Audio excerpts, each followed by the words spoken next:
اولاد کی تربیت میں سب سے اہم چیز کیا ہے؟ ہم سمجھتے ہیں کہ تربیت میں ہماری گفتگو اثر انداز ہوگی، ہم دلائل کے انبار لگا دیں گے اور اولاد کو قائل کر لیں گے۔ اولاد قائل کرنے سے نہیں سیکھتی، اولاد آپ کے عمل سے سیکھتی ہے۔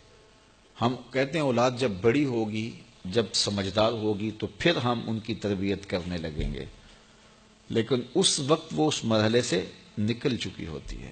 ماں باپ یہ سمجھتے ہیں ابھی تو یہ بولتے بھی نہیں ہیں، ابھی جو ہم کہتے ہیں وہ سمجھتے بھی نہیں ہیں، لیکن جو آپ کر رہے ہو اس کو سیکھتے ضرور ہیں۔ جو نابینا ہوتا ہے اس کی آنکھیں نہیں ہوتی، لیکن دیگر اس کے حواس زیادہ کام کر رہے ہوتے ہیں۔ جب بچہ بول نہیں رہا ہوتا اور بچہ جب سمجھ نہیں رہا ہوتا تمہاری گفتگو کو، تو اس کی کاپی کرنے کی جو حس ہوتی ہے، نقل کرنے کی جو حس ہوتی ہے، وہ بہت زیادہ ہوتی ہے۔ تو وہ وقت ہوتا ہے اولاد کو سکھانے کا۔ اس لیے میرے حضور نے ارشاد فرمایا کہ اپنے گھروں کو قبرستان نہ بناؤ۔ یعنی جس طرح قبرستان میں کبھی نماز نہیں پڑھی جاتی، تو تمہارے گھر کے اندر نماز نہ پڑھی جا رہی ہو تو بچے کہاں سے سیکھیں گے؟ تو گھروں کے اندر مصلی ہونے چاہیے، گھروں کے اندر ماں بھی نماز پڑھے اور گھر کے بڑے افراد بھی اور باپ بھی، تو بچے پھر سیکھیں گے اور خود مصلی پہ کھڑا ہونا شروع ہوں گے۔ ابتداءً وہ یوں ہی مصلی پہ آئیں گے۔ امام غزالی فرماتے ہیں ہر عمل پہلے ریا ہوتا ہے، پھر عادت بنتی ہے، پھر عبادت بنتی ہے۔ تو پہلے وہ ویسے ہی دکھلاوے کے لیے مصلی پہ آئیں گے، پھر آہستہ آہستہ ان کی عادت بنے گی، پھر اس کے بعد وہ عبادت بن جائے گی۔ اور فرمایا گیا 7 سال کا بچہ، اس کو ترغیب دو نماز کی۔ 10 سال کی عمر ہوگی اور ابھی تک نہیں پڑھتا، تو پھر اس کو مار کر کے ہلکی ضرب سے اس کو زود و کوب بھی کیا جا سکتا ہے اور اس کو نماز کا خوگر بنایا جائے، تاکہ بلوغت سے قبل وہ نماز کا عادی بن جائے۔ اور آپ کو یہ بتاؤں کہ جو عمل بچے بچپن میں کرتے ہیں بلوغت سے پہلے، مثال کے طور پہ نماز پڑھتے ہیں، ابھی ان پہ نماز فرض نہیں ہوئی، واجب نہیں ہوئی۔ اس طرح چھوٹے بچے روزہ رکھ لیتے ہیں، 8 سال کے، 7 سال کے، 6 سال کے بچے روزہ رکھ رہے ہوتے ہیں۔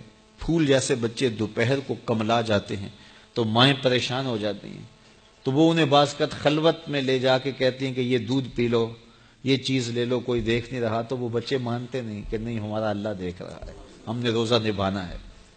تو وہ شام کے وقت کتنے بے دل سے ہوئے ہوتے ہیں، لیکن اس کے باوجود روزہ نبھا جاتے ہیں۔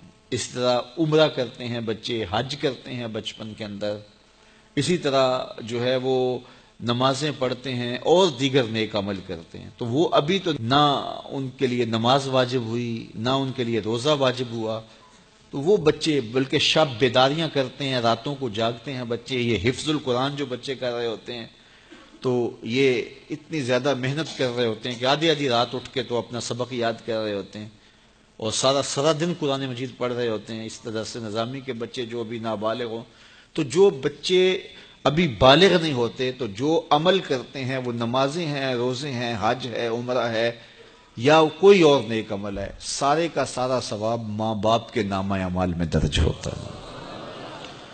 اب مجھے بتاؤ، چھوٹا بچہ جب روزہ رکھتا ہے اور کمزوری کے باوجود وہ شام تک روزہ لے جاتا ہے، اور پھر اس وقت جب روزہ افطار کرتا ہے سارے دن کی بھوک اور پیاس کاٹ کے، تو مجھے بتاؤ کہ ان کا رب کتنا خوش ہوتا ہوگا۔